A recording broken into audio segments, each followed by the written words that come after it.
Hey guys, this week's video is dedicated to all our brothers and sisters in the land of Israel. Pesach is in 1 week. If you haven't signed up yet for the Passover Seder, please do so at yjprochester.com.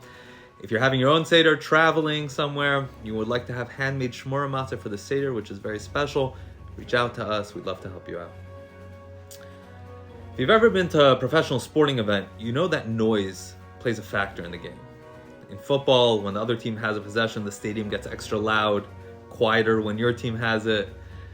In basketball, when there's a free throw, they're trying to distract, because noise is a distraction, right? It could also be manipulative, right? We use sound. Stores pipe in different types of music in order to evoke certain emotions, get you to spend more, right? Set the mood. It can be manipulative, it can be distracting. Negative noise can be destructive. In this week's Torah portion, Parsha Vayikra, we begin the third book of the Torah, the book of Leviticus. And the first word, Vayikra, means "and he called." Who's calling? God's calling. Who's he calling? He's calling Moses.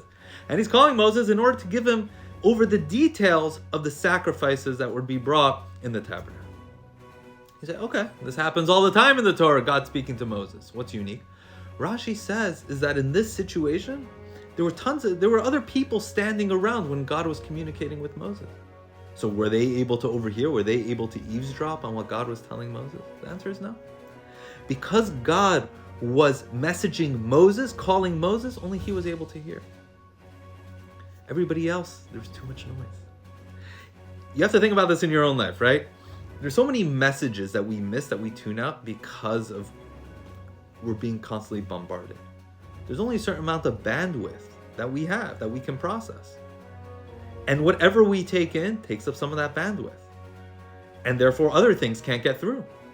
Right? So if we take in negative noise, negative energy, negative content, that's going to take up bandwidth of what could have been used for positive content, for positive noise.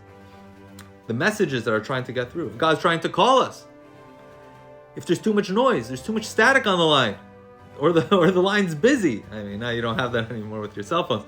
But because there's just too much going on around us, we have to turn the noise down. And we do that by realizing that we can only take in certain amounts of stuff. And we choose what to take in. Now, certain things we can't control. But the social media, the news, there are so much stuff that we choose to interact with. We choose to absorb. And we should choose wisely. Because whatever we take in could be filtering out, could be tuning out something else. And when we turn down the noise in our own life, the thoughts in our head, the things that are really dragging us and bringing us down, you might be able to hear that there's somebody calling. It might just be God. Shabbat Shalom.